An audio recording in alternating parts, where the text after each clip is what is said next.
Content চোৰ কৰি খিলঞ্জীয়াৰ বিশেষ দিনত পোষ্ট কৰি লজ্জানত পৰা গৌৰৱ গগৈ হৈ পৰিছে পুনৰ পাকিস্তানী মিডিয়াৰ অৰিজিনেল কণ্টেণ্ট। যোৱা জুলাই মাহত পাকিস্তানী মিডিয়াৰ নয়নমণি হৈ পৰিছিল গৌৰৱ গগৈ।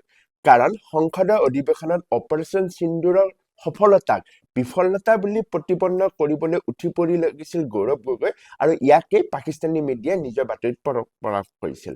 তেওঁলোকে গৌৰৱ গগৈৰ প্ৰশংসাৰে উপচাই মোদী চৰকাৰৰ বিৰুদ্ধে পাকিস্তানী মিডিয়াৰ প্ৰপেগেণ্ডা চলাই যাবলৈ সুবিধা পাইছিল আৰু এই সুবিধা প্ৰদান কৰিয়েই গৌৰৱ গগৈয়ে সংসদত এনেদৰে কৈছিল যেন পাকিস্তানী মিডিয়াৰ সূত্ৰলিপিত ভাৰতে 5খন ৰাফেল বিমান যুদ্ধ হেৰুৱাইছিল।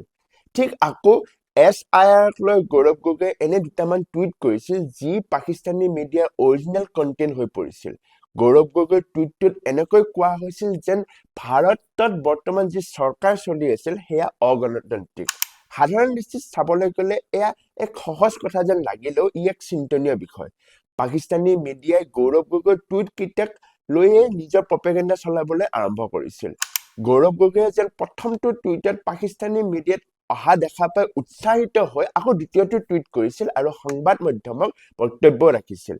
আনকি কিছুমান পাকিস্তানী নেটিজেনেও উল্লেখ কৰিছিল যে এইবাৰ সংসদ অধিৱেশনত গৌৰৱ গগৈয়ে মোদী চৰকাৰক অগণতান্ত্ৰিক হিচাপে প্ৰমাণ কৰিব। পাকিস্তানে ISI বা তেওঁলোকৰ মিডিয়া আৰু তৃতীয় শক্তিৰ জৰিয়তে ভাৰতৰ বৰ্তমান চৰকাৰখনক অগণতান্ত্ৰিক হিচাপে প্ৰমাণ কৰিবলৈ বহুবাৰ চেষ্টা কৰি আছে। আন্তঃৰাষ্ট্ৰীয় মঞ্চত এয়া ভাৰতৰ বাবে এক অতি উত্তেজনক হৈ পৰে। যি সময়ত ভাৰতে নিজৰ আন্তঃৰাষ্ট্ৰীয় স্থিতি শক্তিশালী কৰিবলৈ আৰম্ভ কৰিছে সেই সময়ত পাকিস্তানৰ এনে প্ৰপেগেণ্ডাই ভাৰতক অৱনমিত কৰি তুলিব পাৰে। এই ক্ষেত্ৰত পাকিস্তানী প্ৰপেগেণ্ডাক সহায় কৰাৰ বাবে নেটিজেনে নিশ্চয় গৌৰৱ গগৈক তুলা চুনাও দিব।